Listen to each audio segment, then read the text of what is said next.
because that is a believable example of the act of vengeance. Men or women become evil. Better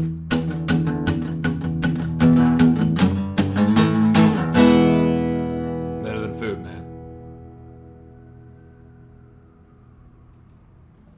Good afternoon, everyone. Welcome to Better Than Food Book Reviews. I'm your host, Clifford Lee Sargent. Great to see you as always. Hope you're doing well. Get that coffee.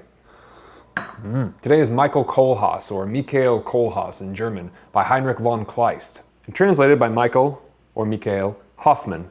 This was a gift, I'm very happy to say, from New Directions, the publisher New Directions.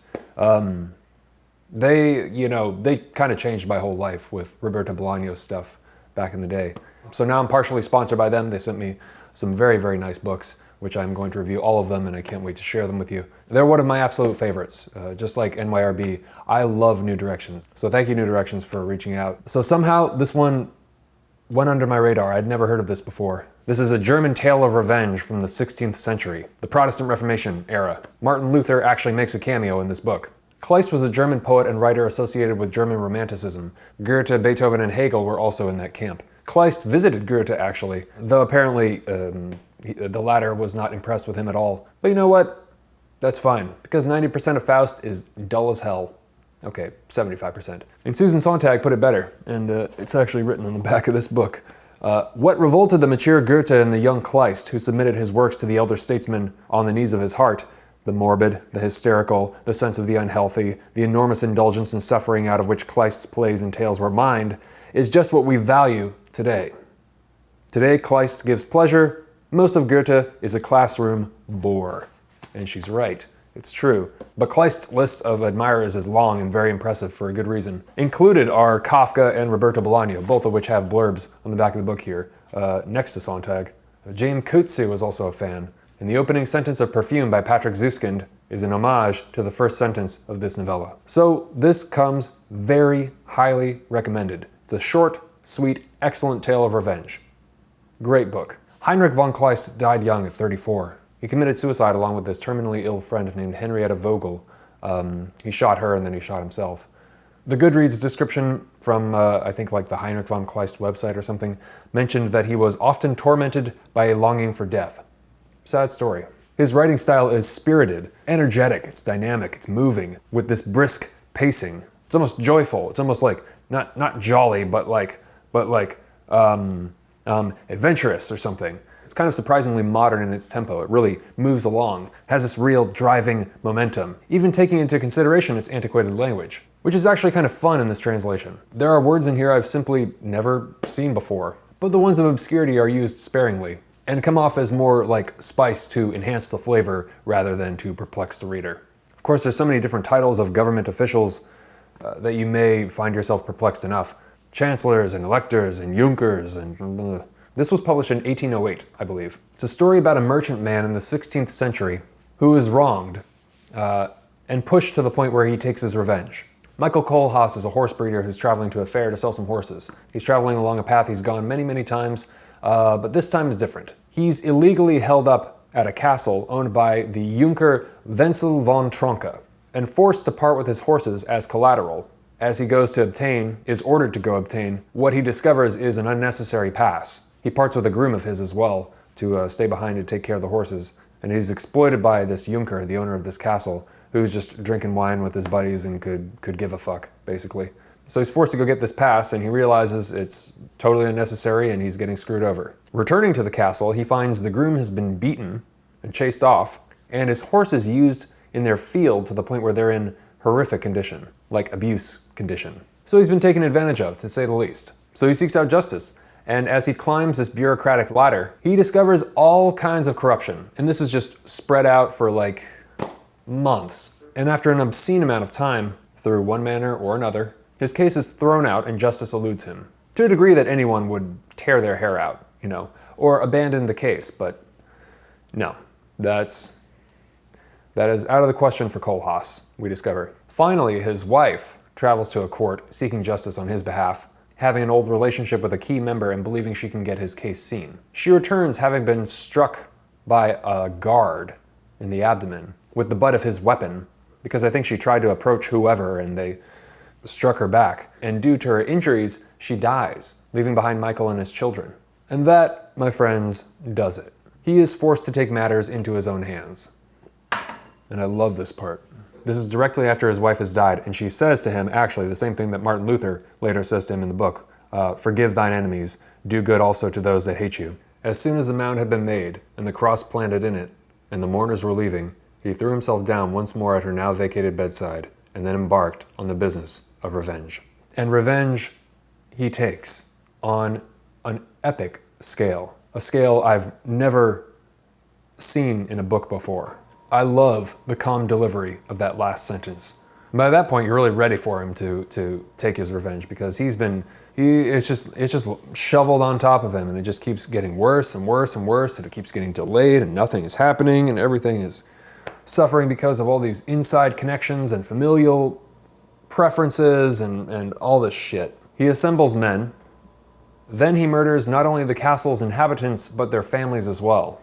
The Junker, the one man that Kohlhaas really wants, he eludes Kohlhaas. He escapes through like a back door or something.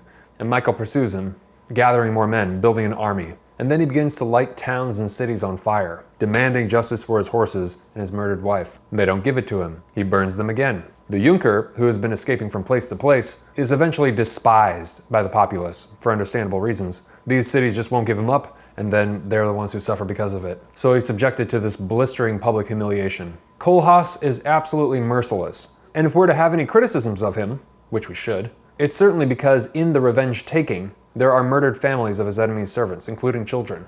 Defenestrated, meaning thrown out of a building. One of his men also eventually goes rogue, basically just looting and plundering in Kohlhaas's name, at that point falsifying their allegiance. So while we're initially on board with Kohlhaas, rooting for him in his triumph against corruption, because it seems absolutely justified, it quickly goes dark, and we begin to see the effects of violence, where these actions begin to take on a life of their own and quickly escape the original vision. That's why Bolaño had this to say about the book. He said it's a story about bravery and its twin, stupidity.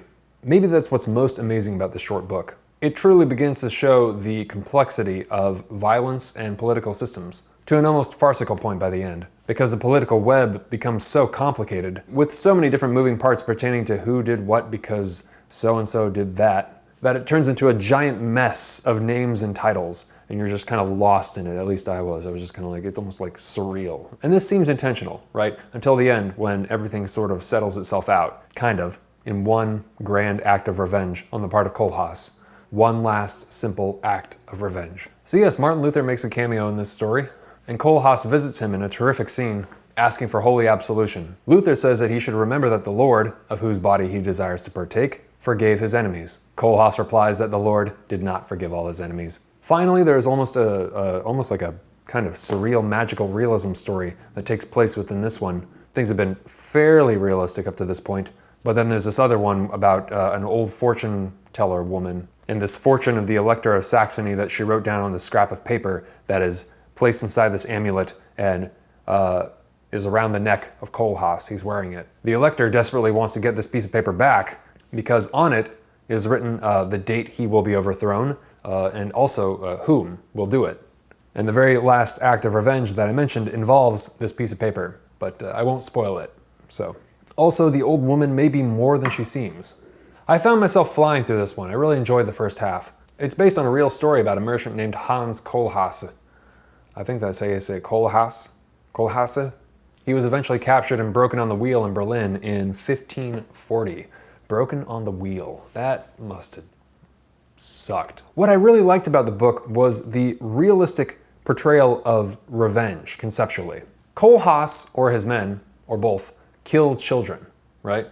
That is really important here, because that is a believable example of the act of vengeance. Men or women become evil, and innocent people are hurt in the process, right? This is about a man who has been wronged for so long and so badly that he accepts the suffering that will be inflicted on others, innocents, because of his vengeance. That is not a given, and it is no small thing. It's worth thinking about, and I think that's really, I feel like the temptation with a lot of people is to just read this as like this kind of like, you're rooting for him the entire time in his act of vengeance.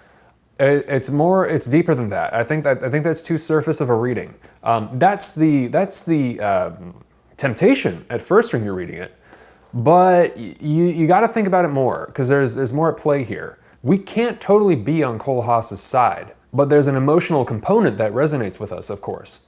Having been wronged in our own lives, wanting to seek vengeance, it's a very, very human quality, and that we empathize with and understand. But he's not a good guy, and he is not justified. We can get lost in the sensationalism, but if we actually stop to really think about it, while on the whole one can feel like he did the right thing, on a case-by-case basis, one very much feels that he's doing the wrong thing. And initially, it really is true. We're sort of we're really riled up and ready to see him get justice, right? We're ready to see him get justice. And so when he launches into his revenge, at first we're like, yes. But when one gets passionately swept up in a cause, one can often forget that it's out of one's hands, and that the cause has a momentum all its own, a life all its own, and a desire all its own, and doesn't care for the individuals who are the ones that get hurt in the end. It's a complicated story. So the book brings up those questions, right? And that's great. That's a very sophisticated presentation, I thought, because of the density of the concepts in such a short book. I love that. I love short novels. I mean, those are really my favorites, I gotta say. I get a lot more out of short books than I do out of these long, gargantuan endeavors. But the final moral statement is non-existent. You know, it's ambiguous. It's open to interpretation. And that may be the best thing about the book. You've now heard his story of revenge. Decide for yourself. Better than food. Fantastic. I thought it was awesome. So what did I dislike about the book? The latter half gets clunky. There's so much orchestration in the legalities that it becomes exhausting to keep it all together. You're just following this tennis ball being whacked back and forth across the court between all these political types with different titles, chancellors and electors and junkers, and though of course that may also be, again, the mechanism by which to portray the absurdity of the legal system and the role of corruption, familial preference, good old boy networks, and chance in determining all these outcomes. I'd reread it again to get it all lined up though, so I can see the whole state of affairs. It's sort of fun, but sometimes a chore. And the whole narrative with the fortune teller felt a little tacked on, you know, but that's okay. Always remember, bring a book, wherever you go. And also, never steal horses. Apparently that's what my ancestors did. I've been told I'm related to Scottish horse thieves. They'd hang you for that back in the day, you know. Coffee time. For those of you who are new, welcome. Thank you very much for watching. For those of you who are new, I take all the names of the patrons on Patreon who donate $5 or more per video. I place their names in this jar. I pull out a name for every review, and whoever's name I pull out is sent a hard copy of the book I review, plus a bag of coffee, usually roasted by yours truly, but lately by one of the roasters here in Portland, Oregon. We have many, many wonderful coffee roasters, just because of the pandemic and lockdown and health reasons, you know. If you would like to support the show and be entered, please click on the link below. Thank you very much.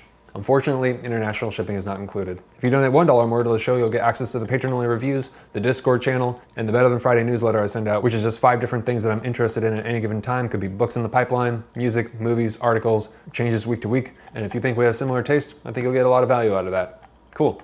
So, best of luck to all the patrons. Thank you very much. Okay, here we go.